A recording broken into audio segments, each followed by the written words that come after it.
Is there a middle ground between radical candor and ruinous empathy? We ask that question and more today on the Silicon Valley After Show, so stay tuned. You're tuning into the destination for TV superfan discussion, AFTERBUZZ TV. And now, let the buzz begin. Wait for it. Wait. That's the song I wanted to start with today on the Silicon Valley After Show. Ladies and gentlemen, welcome. My name is Jeff. This is the Silicon Valley After Show. This is a show where we meet weekly at AfterBuzz TV to discuss your favorite HBO show. That's, of course, Silicon Valley. Today we're discussing Season 5, Episode 3, Chief Operations Officer. But before we do that, I'm surrounded by some brilliant panelists, including Phil Svitek. Hello, ladies and gentlemen. Christian Bladt. My favorite HBO show is still Real Sex, but that's all right. Real Sex? No, I'm just saying. When was... I'm like a little... Am I young for that? Yes. Okay. Yeah. Are you a too Real young. Sex guy? You never... Really? You never...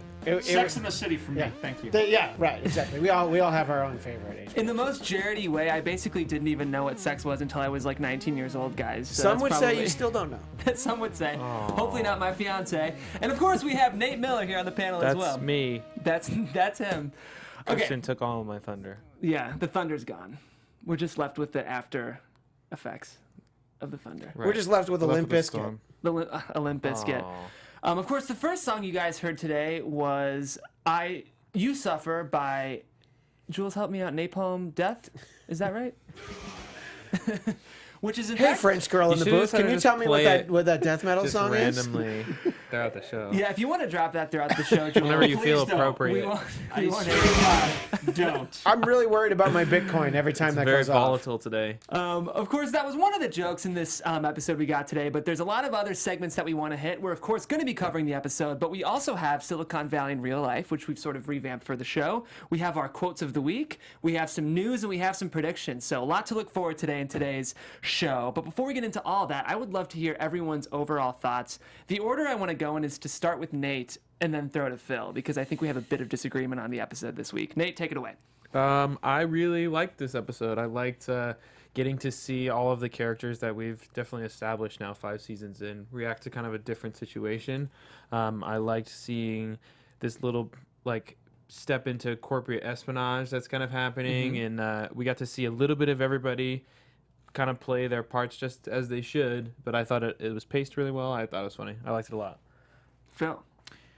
One of the worst episodes I've seen. Oh! Not just this season, quite literally. Oh man. They relied too much on awkward humor, and it doesn't play. You can only play that for so long. The show thrives when it's line after line after line. When we talk about favorite quote of the week, I was like, oh, how am I going to pull this off? There were no quotes. And I appreciate where it got me to, but the way we got there, as far as motivation of the characters, I wasn't really on board. It seemed so random, even more random than Guilfoyle showing up late for work and playing that heavy metal song. Yeah. Yeah, Where did do you not like like it. it? That seems fairly consistent with the Guilfoyle that we've come to know. Not giving a shoot. I forget if we can curse on the show or not. Not giving a darn about the man and his schedule, because now he has to go into an office. You know, before when they would work in the house, it didn't matter. I'm leaning a little bit closer to Phil. I didn't love this episode, but there's always a quote to pull, because there's always some great Jared moments. So at least you, Jared, over there at the end of the desk, don't let us down on a week-to-week basis. But it's yet again, it's another instance of, you feel like this episode is another stepping stone to what will be a really good episode. And it just sort of, when you binge the whole season in a sitting, this will be the little connective tissue that really helped move it along. But nothing stands out for you. I feel like I'm just closer to Nate, so like a little past you. I thought this was a good episode. It's funny, the first time I watched it, I didn't love it, and I kind of agreed with Phil, but I always rewatch it before we go live. And my second viewing, I enjoyed it a lot more. I think I was impressed by some of the character work they were doing in this episode. I think they managed to introduce 2 new characters in this episode that, for the most part, were pretty interesting, that I think, again, we might see more of, because Silicon Valley does such an interesting job of incorporating what seem like small guest roles into later episodes in the season. I agree it wasn't necessarily the most joke-heavy episode, but I do think the behavior we saw of the characters felt much more consistent with who they are than sometimes what we see. Because it's funny, Phil, I was thinking about the Guilfoyle stuff too, and that actually is a Guilfoyle I recognize as well. Maybe a moodier version of the Guilfoyle than we're used to, but the conversation even kind of came up, and we'll get into it, of, why does Guilfoyle stick around if he's such a dick? But it's because he's really good at his job, which we got to see some of in this episode. I'll say one thing before we get into it, because I know it won't come up later. A missed opportunity to use Bighead, and therefore, Christian, I'm pulling you into my side more. You just completely got me on your camp, because we're 3 episodes in now. Where has Bighead been? But we mentioned Bighead by name specifically. Yeah. And yet we didn't bring him. So, No Bighead. missed opportunity. Yeah, I agree. Especially, there was that moment, and we'll get into it, but when, Jared is the one who has the realization. I think it would have been much funnier if Bighead was kind of the one who's like, well, the fridges aren't allowed to listen to us. I think there's just, there was some great Bighead opportunities in this episode that weren't used. But let's go ahead and get into some specific coverage, guys. So I think if we're talking about themes, last week we said pettiness was kind of a theme of this episode. I feel like sneakiness was kind of a theme of this episode. Almost every character at one point or another was doing something behind another character's back, whether it was on purpose or accidentally. Of course, we had Richard doing it, we had the CEO Ben doing it, and even Kumail accidentally doing it, and then his mole doing it to Gavin as well. So we had a lot of sneaking around in this episode. It's interesting, this was such a plot-heavy episode that I'm going to do my best to break it down by topic. The first topic I want to talk about, I think, is just specifically the dynamics between Richard, Dana, and Ben. To remind you guys, Dana and Ben were 2 new characters who were introduced this episode. Dana is another CEO who's working for, presumably, a server company. Is that right, Phil? I think they said the name, wasn't it? They did. They compared them to Akamai. Now, Akamai does a crap ton. Do they? So it's hard to pinpoint what exactly they do. Yeah, just a large tech thing. Yeah. I mean, successful. Not super important to the episode what he specifically does, but he's another CEO just like Richard, and he works with COO Ben, who becomes another important character in this episode. So the first thing is Jared introduces Richard to Dana and is pushing those 2 as friends. How did you guys feel about Dana as a new character on this show? What? I didn't feel that we got the payoff on Dana until the end, which I thought was actually really funny. When Ben's like, oh, no, he's just had a cold for a little while. And then it's like, oh, he drives a motorcycle? Just all of a sudden the realization, oh, that guy was actually pretty cool, and I screwed him over. I didn't realize the whole episode was going to revolve around this guy. So when you see him the first time, and even at the party, you're like, okay. Yeah. But that, I don't know, I feel like it's another wasted opportunity where it should have been funnier that this guy doesn't really talk, but it's that specific kind of awkward humor that you're talking about. You have to get it exactly right. And, maybe this actor just didn't have it in him to be quite so awkward. Maybe he's a really fun guy. Well, what was interesting, when you talk about sneakiness, it's more, if you had to focus it more, it's really about this sort of cheating. It's almost like a wife and a husband, and Ben is that, let's say, wife or husband, whatever, floats your boat in this sense. But, there was that tippy toe around this whole entire thing. And yeah, it's just two completely awkward characters, and I thought it worked overall. But as far as the reason why they could be good friends, it never really clicked. We've dealt with hosting fees in the past, and I get it. The whole point of what they're trying to build is to not have servers, and so it's like, how does this fit into the equation? Why should they be friends? Mm-hmm. Yeah, I feel like by the end it became clear why Jared was pushing their friendship so much, and I think the joke became, maybe Dana is kind of cool, so Jared's actually flattering Richard by saying, oh, you 2 are so similar. I agree with you, Christian. This was a bit of maybe a one-joke character. Interestingly, played by Dan Mintz, who voices Tina Belcher on Bob's Burgers. It's kind of a fun... Do you guys watch Bob's? Negative. No. I'm familiar with None it. of you guys watch Bob's? You just fell flat on your face, Oh, didn't you? it's so good! Yeah, I watched not the for me. pilot and hated it, so that's the end of my involvement with That's it. fair. It gets better. Premise. But interesting. it was funny to see Tina Belcher in real life. It's funny when you can put a voice to her face. I agree with that concept. Yeah. It's very interesting to see an animated. Well, for those of you guys watching who watch Bob's, stick up for me here and tell these guys they should be watching it too. But I thought this was look alike. me and No, the guy and Tina. and Tina Belcher. Yeah, they sort of do. I think now that you pointed it out. Yeah, I think they sometimes they do this in animation. Yeah, Model the yeah. character off of the That's actor. But yeah, it was an interesting turn. We finally learned who he was. But I think for a while we were sort of riding the same train of this is a socially awkward Silicon Valley CEO. But I want to talk about Ben because Ben was really the major catalyst driving this plot. I kind of thought Ben was an interesting character. I feel like we're used to seeing very one-dimensional, sort of douchey versions of Silicon Valley executives, whereas at least for a while I thought Ben seemed like a more reasonable version of this kind of high roller in Silicon Valley. What did you guys think? I mean, to kind of piggyback off what Phil said, I very much, especially on my second viewing, just saw the whole thing as like it's a play on a relationship, but if it was like guys that are working together. Mm-hmm. So seeing them like first meet at the party and like he just like says like all the right things and he's like, oh hey, it's 9 a.m. in Dubai, gotta go, have a call. And Richard's just like, wow, so cool.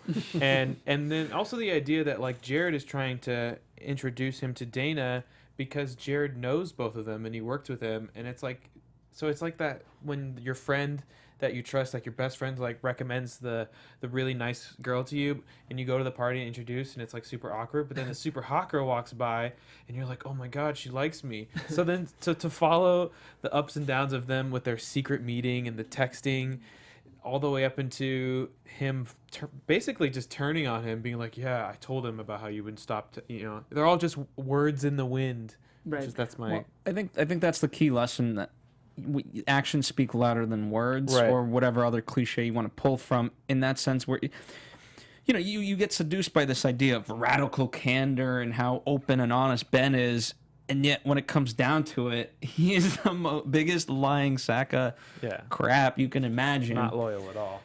And so it just completely flips as far as what he presents candidly versus what he is not. Right.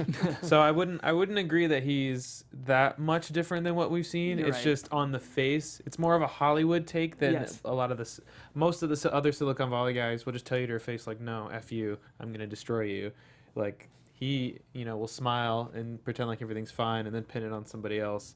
But I thought that the turn at the end was great. I enjoyed him because at first I thought he was really cool too. Mm-hmm. So then in the end, when he, on all that stuff happened, I myself was like, oh damn, it's like that. And I'm glad that Richard made the decision not to hire him. Yeah, to what Jeff was saying, it's almost like he feels like, at least initially, he feels like a Russ Henneman that you'd actually hire. Yeah, right. Yeah, and then, but at the end, you're like, well, he's got his own different problems, and I did love when he showed up with the little potted plant in his box and talking about diversity. Yeah, of course. Yeah.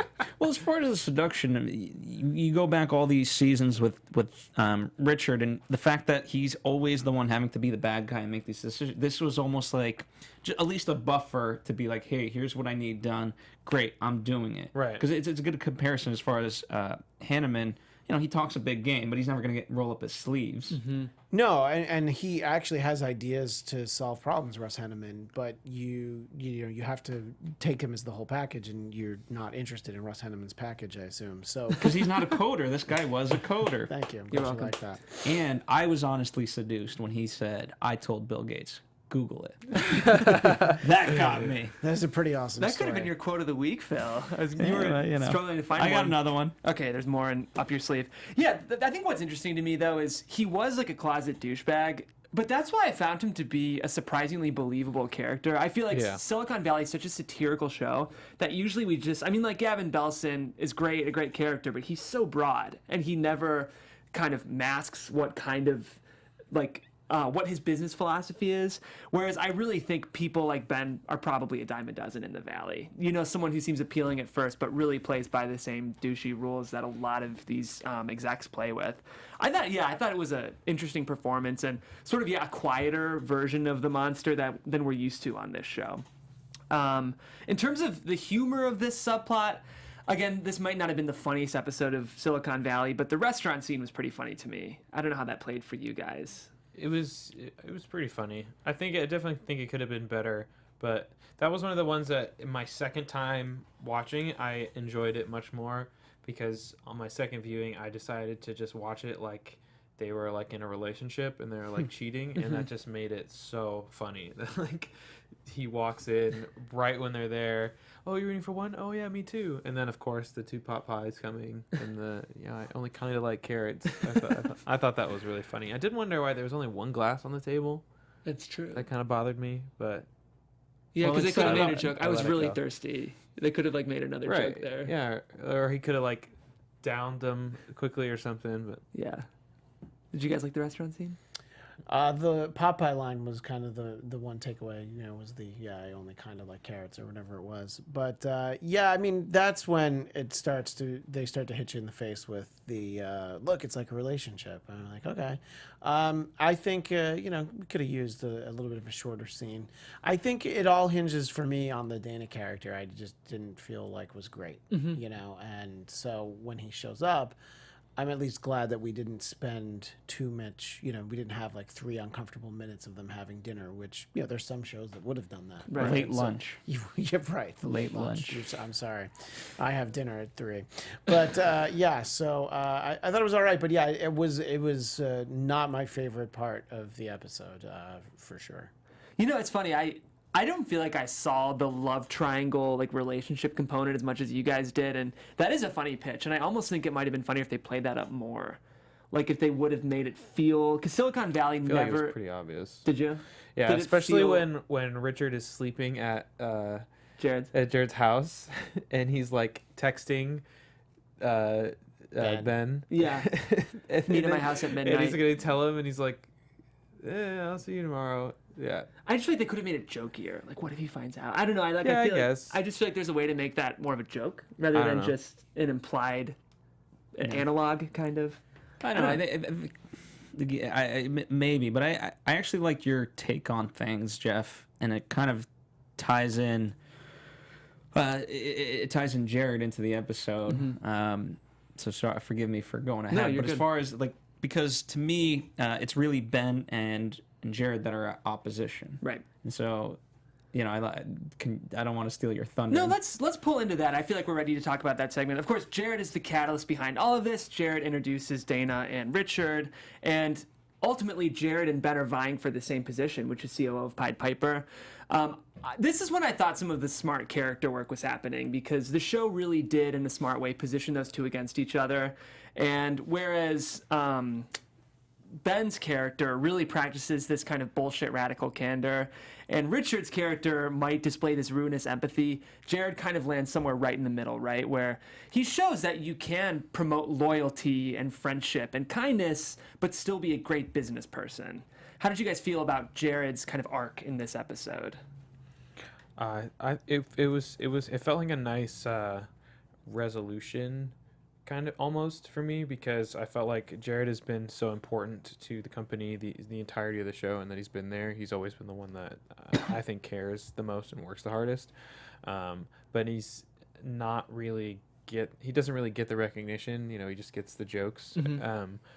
And especially now with them moving to this new, bigger format where now they are this company and they've got this office and they've got all these employees and people are starting to get titles and responsibilities and stuff, it makes sense for him to be the COO, if not, another similar job.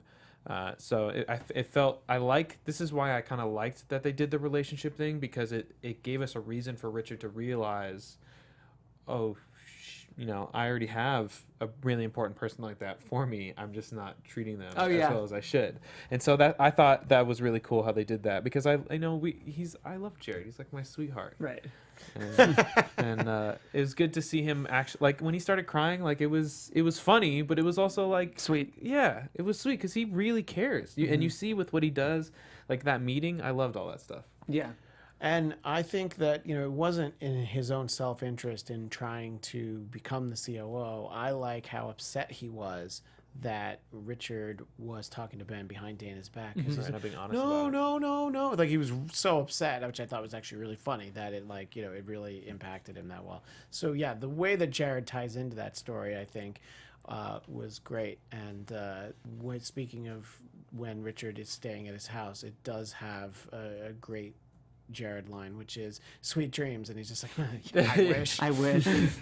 That was my favorite moment of the episode. Well, I think with Jared, he has the best interest out for the company, whereas with Ben, if you really look at his pattern, he just destroys things.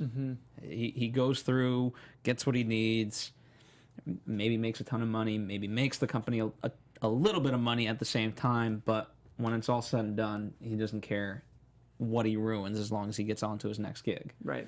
You know, he's just a different version of Action Jack Barker or Gavin. Mm-hmm.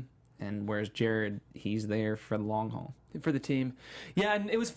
Phil and I were talking before we went live of, like, why is Jared pushing this friendship between Richard and Dana so hard? Like, what's his motivation?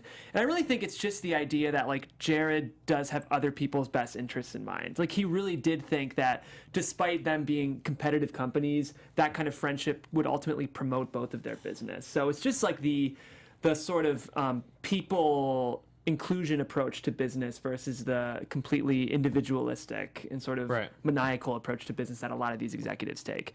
So I think it played in a smart way, and I don't think I picked up on some of those subtleties until my second viewing.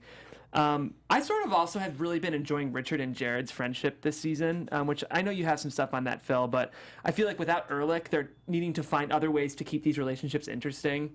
And Richard and Jared, we saw some of it last season, but it almost does feel like this weird work marriage. And I've really enjoyed seeing those two. Phil, you got some stuff on that, right? Vulture.com did a good article, especially after yesterday's episode, about how Richard and Jared's relationship has continued to blossom. And as far as that we live in a culture of shipping, where you take whatever two people and you create a relationship, or because we're so millennial and don't care to say the whole word, ship. So as such, Jared and Richard, I don't think it's any secret, are fan favorites. And when they can play into that, it always makes for a better show. Now, to that same token, there's an underlying theme there as far as that Jared is the only one that actually has empathy at all in the show. You know, we could say Dinesh and Guilfoyle are frenemies at best. Certainly, when we talked about pettiness last episode, that's the theme of the show, whereas Jared is that one character who rises above that, if you will. Mm-hmm. Not even Richard has gone unscathed. Yeah. Yeah, and I mean, even if you extend it out to, of course, Bachman, Jin Yang, Jared is really the only person who isn't just out for their own best interests. Mm-hmm. You know, he cares about the company, but of course, first and foremost, he really cares about Richard, which I think is very funny at times, but every once in a while there are some sort of sweet moments behind it. Yeah, it's like, I think that territory is pretty much the only time we see the show entering anything but cynical and satirical. Yeah. And it is surprising how well it works when it happens. I think it might just be the music, but like, I think it's tough to pull this off in shows like this. Like, Veep never has anything like this. So the fact that Silicon Valley can give us 5% of sweet moments and they work, I think is a credit to not only the writing, but kind of the way it's shot and edited. Because I think there's like a lot that's going into that makes it tougher than we think it is as an audience. Yes, Juliet delivering my damn in the Bitcoin. Booth. And with that transition, if you guys are interested in Bitcoin or finances or life in general, we have a great podcast recommendation for you, and it's coming from Sir Christian Bladt. Christian, take it away. Want to have fun, learn, and grow in all areas of your life? For those who do, have we got the podcast for you. Conversations with Maria Menounos Podcast Edition is hosted by our AfterBuzz TV founder and drops every Friday on iTunes. Conversations with Maria Menounos features celebrity and influencer interviewers and interviews. She's a celebrity and influencer interviewer, and the interviews themselves, along with secrets and tips on how to be better in all aspects of life. From health and wellness to career, relationships, finances, and more, let our Maria be the big sister you've always wanted. Just go to iTunes and subscribe to Conversations with Maria Menounos for free. Oh, did you hear that? For free! Be sure to rate and comment, and when you do, let Maria know that it was us who sent you there. Yes, tell her it was the Silicon Valley After Show that sent you there. Conversations with the Maria Menounos Podcast Edition. Check it out. And I'm a satanic anarchist, and I'm still down for this. Yeah. I support this message. I was on it last week, you guys. Check it out. Oh. So you can hear me. It's pretty cool. Pretty cool. I'm an influencer. I've been on the show before too. So you know, two of it's your not just four. you, all right? Oh, Yeah. well, But you guys, we're gonna one up each when's other. Maria had you guys on? Me and Nate are listeners. Yeah, right, exactly. Yeah. Avid. And you should be too, guys. It's a great show. Conversation with Maria Menounos. That's every Friday. She is a very, very bright woman. Check that out. We have one more topic to talk about, guys, and that's, of course, the Dinesh, Jeff, Seppin, Guilfoyle subplot. And I guess Gavin's in there, too. Yeah. I'm sort of grouping all of them together. But to remind you guys, this is how this is the plot involving the mole that we now know is Jeff, sort of extracting information to Dinesh and trying to leverage that into a Hooli deposition at the company. So, Phil, this is interesting. Before we went live, well, we've already sort of talked about this, so I'm going to steer away from that question. Okay. One thing that's interesting to me, did you guys think it was in character for Dinesh to spill the beans kind of so quickly with Jeff? I know we have a joke about Dinesh being not able to hold his liquor at all, but this almost seemed like an overly dumb version of Dinesh, to the point where I was like a little annoyed. I think that, it's consistent with the way that he, it's not the same as him trying to impress a woman, but he isn't trying to impress somebody. He wants somebody to think he's cool. He wants to be more fun than he even knows that he is. Yeah. So it doesn't surprise me that he had, a big tumbler of vodka, and we don't know quite how much time passed before he gave away the secrets. So it does seem like Dinesh that he would be the one. Well, you're right, Christian, because in that sense, I mean, whereas before, remember, like the girlfriend the Wi-Fi hacker, Mia, his one common thread was just talk. He didn't know what he wanted to talk about, and then as soon as they connected about their hatred for Guilfoyle, that's what drove the relationship. Granted, the driving force there was the P word, if you will, or the V word. In this case, it's alcohol induced, so it's a little different, but I think same sort of principle applies. I think one of the best things about Dinesh and Guilfoyle and why they're so funny playing off each other is how they're almost polar opposites, and they've kind of played a lot to that this season so far.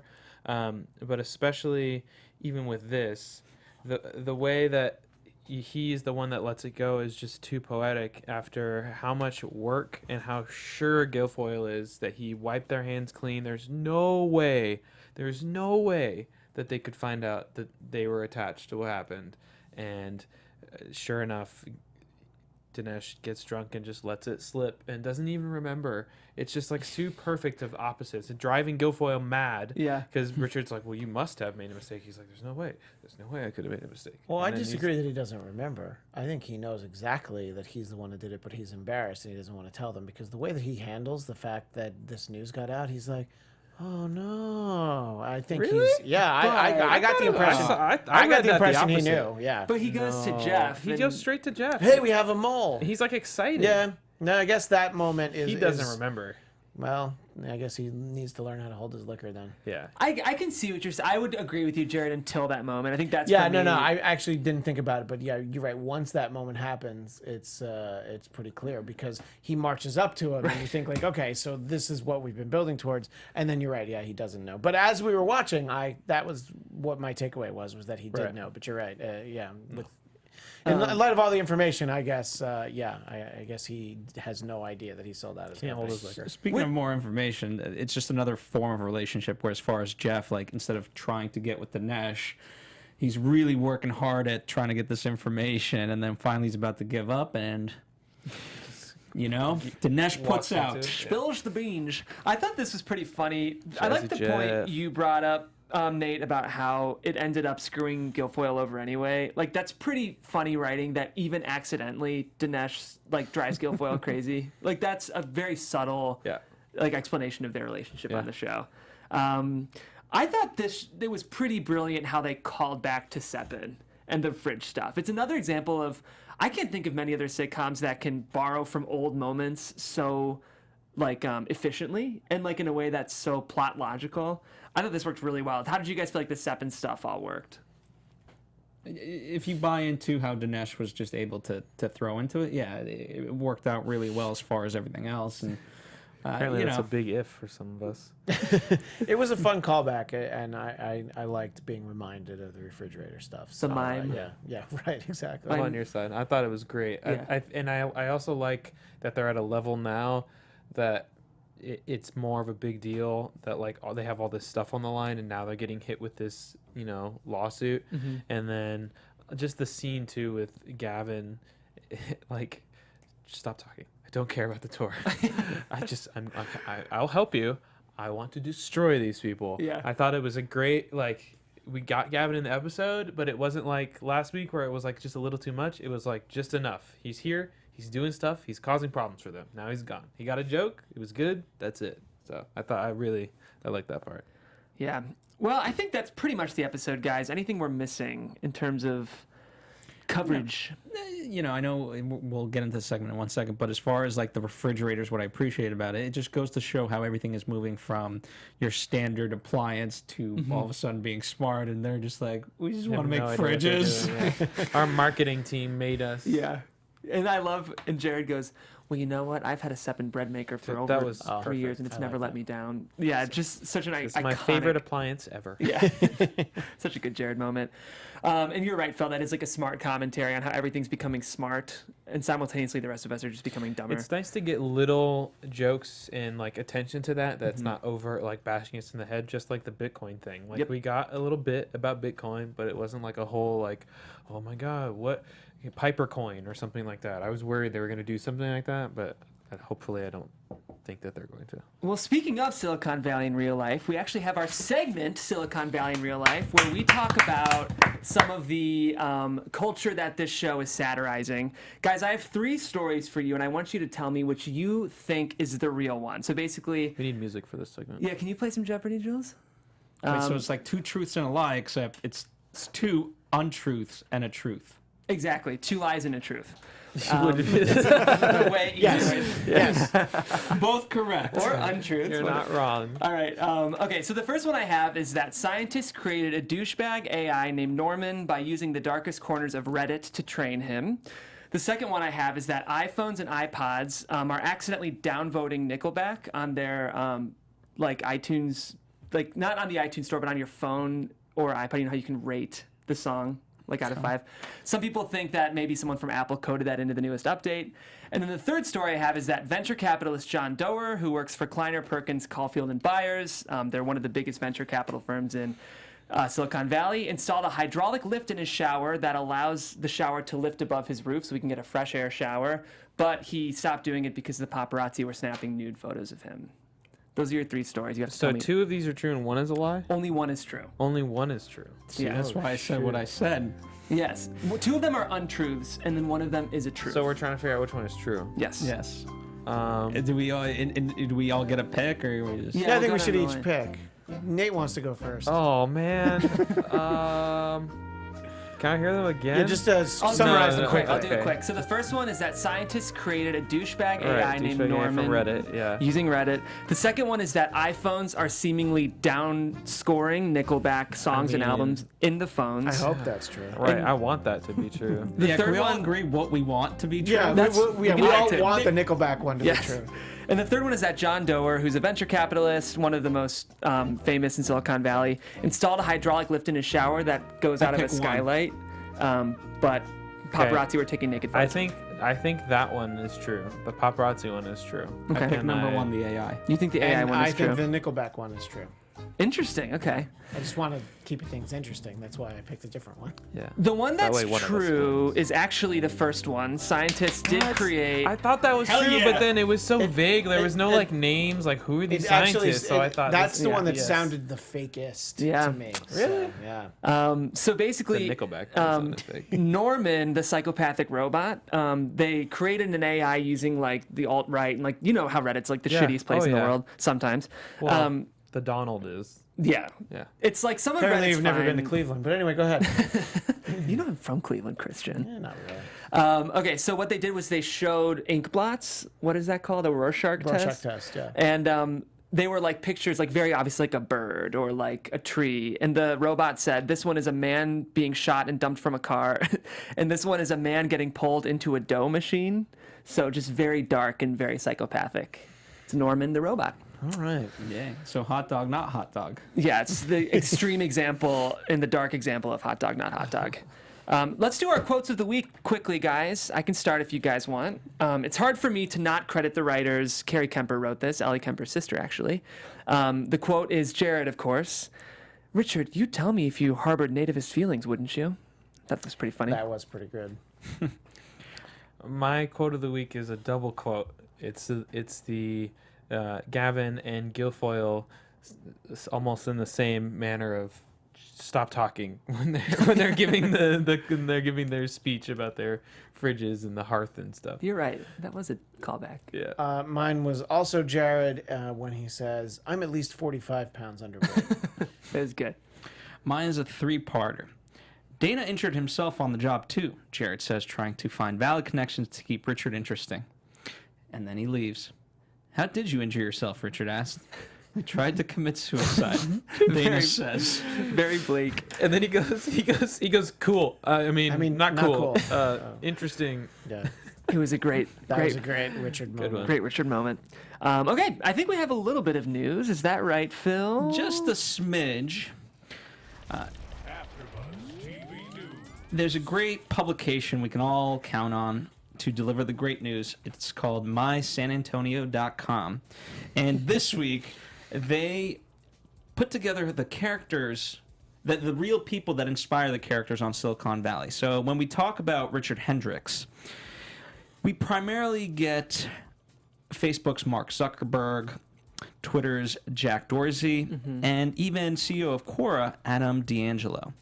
They're essentially the Silicon Valley wonder kid who codes his way to the top. Each of them are kind of like Richard that are coders and become CEOs. Then, of course, we get to Gavin Belson. Right? An army. I think that may be how they use them. Do you Yeah. think they're smart enough to feed false information to see who we can get as the mole? That's usually the first thing you do to try to catch a mole is say something wild and see If if it's you right. tell a bunch of people different crazy things and then you find out which one you hear about. That's usually like the first way that you. Pied Piper has not been the most by the book sort of True. company. True. Yeah, it will be really interesting to see how they deal with this mole. One thing I would be excited to see is one of my favorite things about Erlich was sort of him being involved in the world of investors. He was such an atypical example of what these kind of venture capitalists are usually like. So when he would be at parties or social functions with his tribe, it was always funny. Now that Jared's like a COO and he's like an executive, I'd be very interested to see how he interacts with kind of the other COOs in town. I don't know if that's something we will see, but I just think he's an atypical example of, I think, what we would expect for a company COO. So I hope we get to see some of that. But until then, we don't know because Silicon Valley is, of course, every Sunday, which means we'll be back next week, guys. Again, we're here every Sunday at 4 p.m. We should have had the live chat pulled open today. You mean Monday. But sorry, Where's guys. Monday? Monday at 4 p.m. The show airs on Sunday.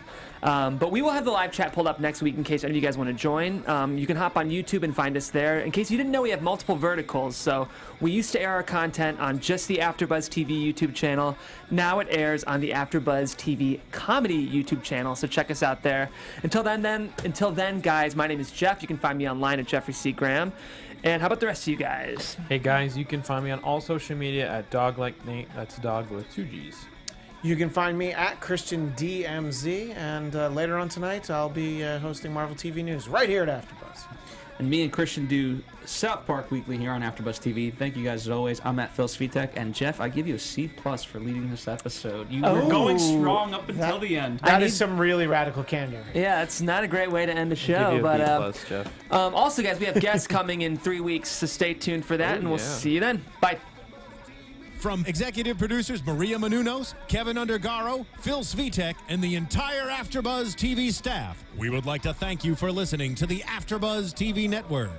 To watch or listen to other after shows and post comments or questions, be sure to visit AfterBuzzTV.com. I'm Sir Richard Wentworth, and this has been a presentation of AfterBuzz TV. See you later. The views expressed herein are those of the hosts only and do not necessarily reflect the views of AfterBuzz TV or its owners or principals.